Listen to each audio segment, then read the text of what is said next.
Halo teman-teman semua, ikhwan fillah, bismillahirrahmanirrahim. Assalamualaikum warahmatullahi ta'ala wabarakatuh.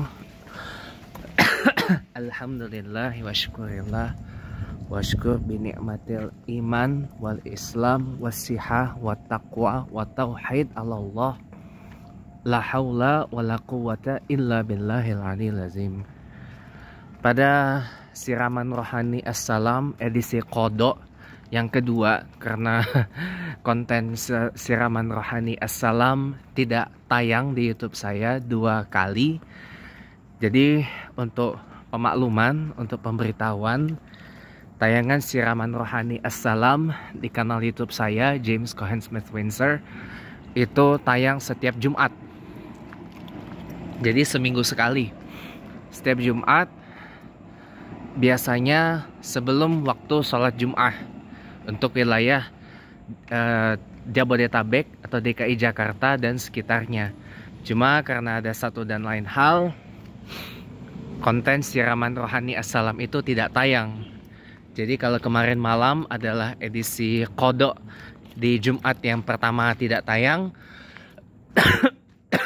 maka yang malam ini di hari Senin tanggal 31 Juli 2023 adalah untuk mengqodho yang edisi Jumat kemarin. Nah, insya Allah mudah-mudahan Jumat besok siraman rohani Assalam akan kembali tayang seperti semula di kanal YouTube saya. Insya Allah, amin ya rabbal alamin.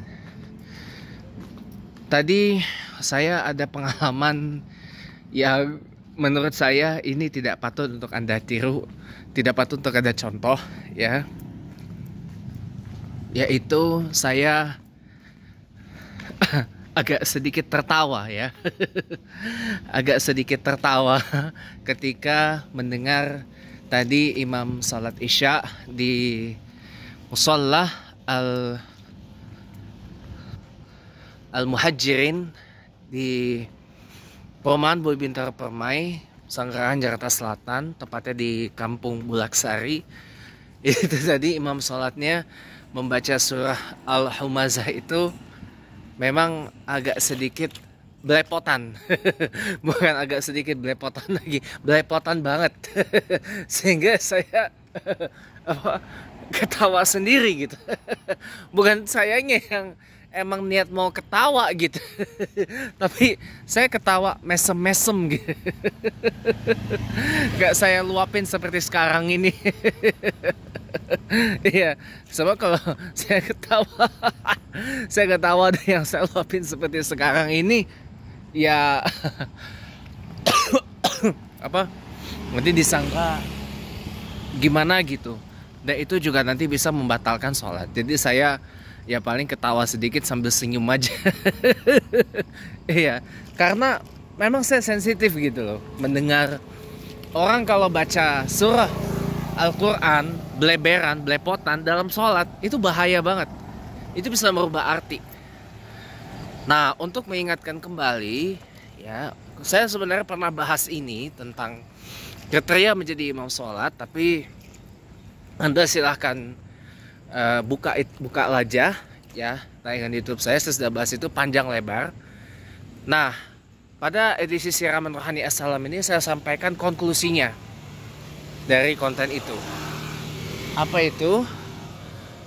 Satu hadis sahih Bukhari Muslim mengatakan bahwa apabila seseorang itu yang diamanahkan, yang dipilih, yang ditugaskan, atau yang diminta atau diperintahkan gitu ya, dia bukan ahlinya untuk mengerjakan sesuatu, untuk melaksanakan sesuatu, untuk menjalankan sesuatu, tapi dia bukan ahlinya, maka tunggulah kehancurannya. Ya, tunggulah kehancurannya. Nah, maka daripada itu hadis Bukhari Muslim ini patut kita jadi rujukan juga ketika kita hendak ketika hendak menunjuk seseorang itu menjadi imam sholat. Jadi bukan hanya berdasarkan apa hadis sahih juga Bukhari Muslim ya ummul qaum aqra'uhum li Quran itu. Yang saya pernah bahas itu panjang lebar. Dan itu pun juga ada kriteria-kriteria yang dimaksud oleh para ulim ulama dalam hal aqra'uhum li Quran itu tadi. Seperti orang yang bacaan Qurannya fasih ya, maka hurufnya bagus, sifatul hurufnya bagus, tajwidnya bagus. Kemudian dia insya Allah terhindar dari syubhat, dia faham fiqhul Quran wa fiqhul Islam, kemudian dia kuasai banyak surah maupun banyak ayat fil Quran. Dan yang paling pamungkas itu adalah orang yang alimil Quran, dia yang menguasai, yang mengetahui dan memahami seisi Quran, the entire Quran itu ya. Fahmil wal alimil Quran, alimil wa fahmil Quranul karim, saudara. Itu penting. Sebab ya sebab telinga orang ini kan beda-beda gitu ya. Kalau telinga orang yang awam itu ketika mendengar bacaan surah Al-Humazah, contohnya dalam salat Isya yang tadi saya ikut tadi di Musola Al-Muhajirin, Bulaksari, Perumahan Bumi Bintang Permai, Pesangan Jakarta Selatan tadi. Ya mungkin kelihatannya no problem, no issue gitu loh. Nggak perlu jadi masalah gitu loh. Lah namanya juga bukan Ustadz Tulen gitu. Atau mungkin bukan orang yang istilahnya menguasai Quran banget. Pasti akan ada excuse seperti itu kalau dari masyarakat awam. Kalau dari muslim yang awam gitu. Akan ada reasoning seperti itu, pasti. Ya, akan ada reasoning seperti itu. Akan ada alasan seperti itu. Gitu loh. Nah, saking saya udah geli ya. Saya geli dan tadi sempat ketawa lah, daripada saya nggak bisa nahan ketawanya, ya mendingan saya langsung cabut tadi, nggak ikut doanya karena udah geli dan nggak bisa nahan tawa saya. Baru saya luapin tadi. Itu makanya pemirsa dan ikhwan fillah ikhwan wal akhwat fillah sekalian, inilah pentingnya kita memilih orang yang ahli ya. Nah, kalau dalam urusan memilih atau menunjuk seseorang atau menugaskan seseorang untuk mengimamkan salat, hendaklah orang itu adalah orang-orang yang ahlul Quran. Orang-orang yang ahli di dalam Al-Quran, sesuai dengan hadis yang tadi. Dua hadis tadi, yang masalah ahli dan yang juga masalah aqra'uhum li Quran itu tadi.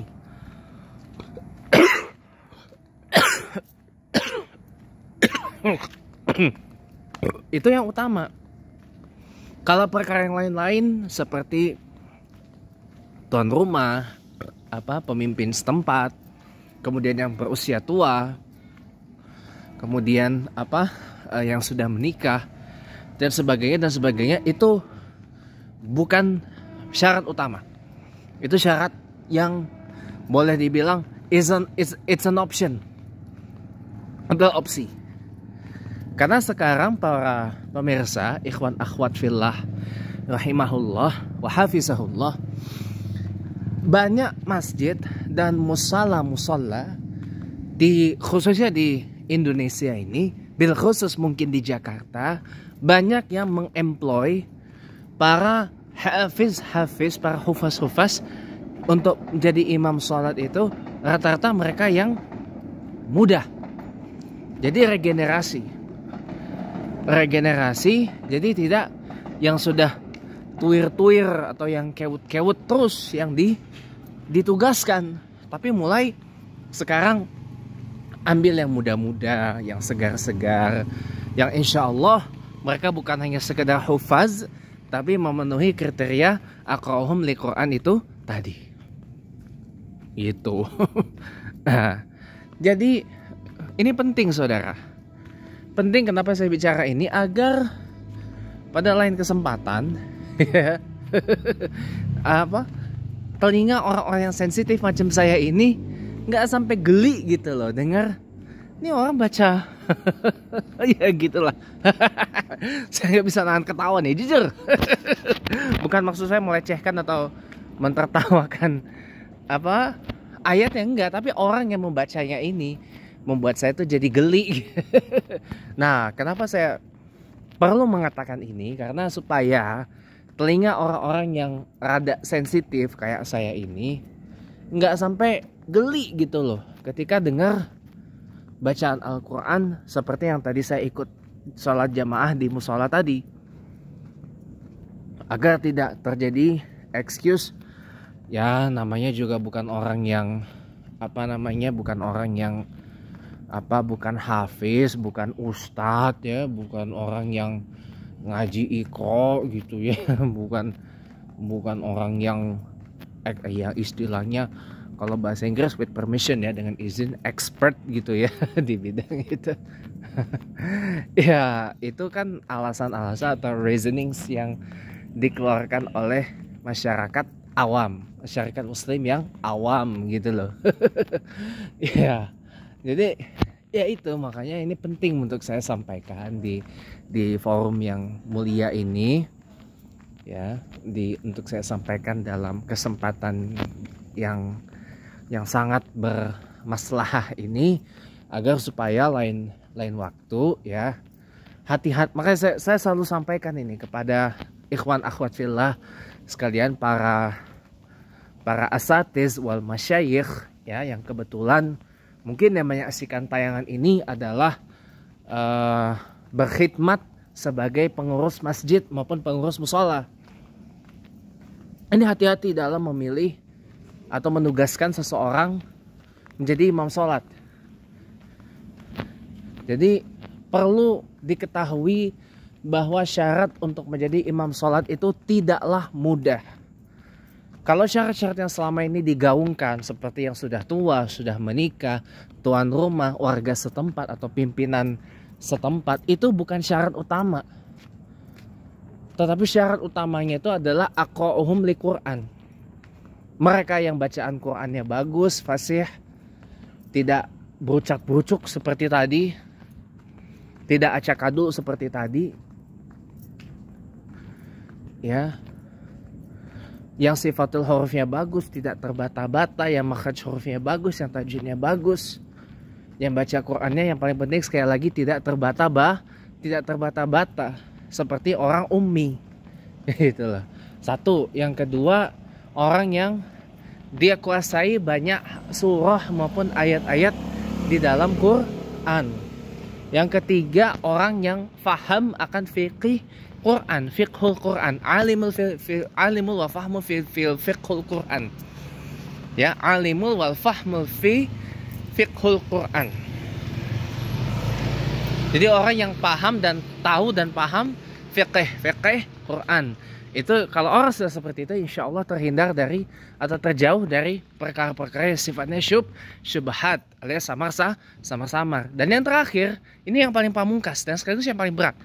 Alimul fahmul Quran. Orang yang paham dan yang menguasai, yang ngerti dan paham seisi Quran. Yang jumlahnya 6.666 ayat, 30 juz dan 114 surah itu. Ya kita tidak usah perdebatkan lah masalah berapa jumlah persisnya. Karena memang ada perbedaan, ada yang mengatakan 6.666, ada yang mengatakan 6.236, ada yang mengatakan 6.100 berapa, 6.500, enggak, itu enggak usah kita perdebatkan. Itu tidak usah kita perdebatkan ya. Kalau saya pegangannya adalah 6.666 ayat Al-Quran itu udah kita pegang itu aja ya.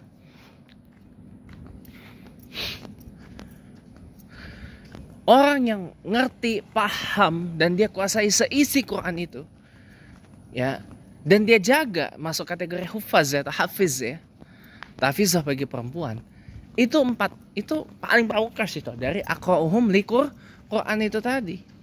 Kalau orang ini sudah menguasai empat-empatnya atau minimal salah satu atau salah dua di antaranya,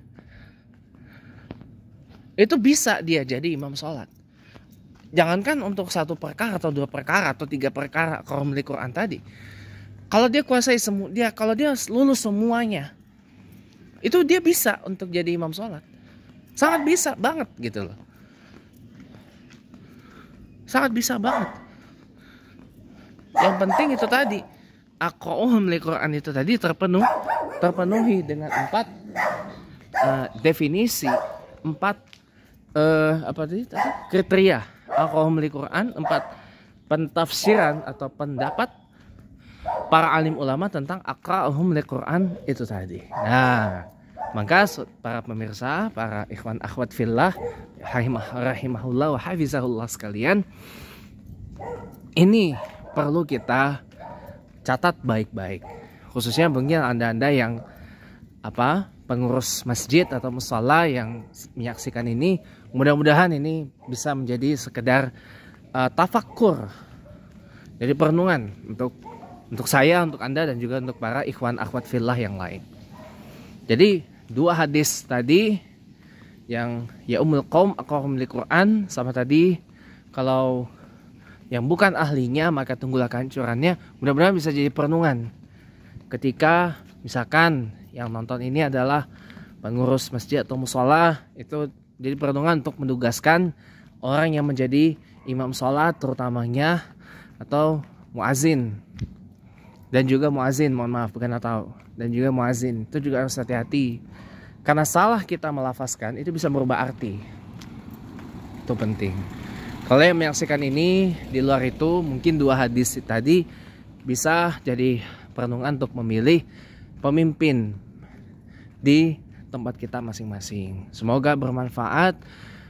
Subhanakallahumma rabbana wa bihamdika astaghfiruka wa atubu ilaik. Nasrun minallahi fathun qarib wa basyiril mu'minin. Wallahul muwaffiq ila aqwamit thariq. Assalamualaikum warahmatullahi taala wabarakatuh. Terima kasih.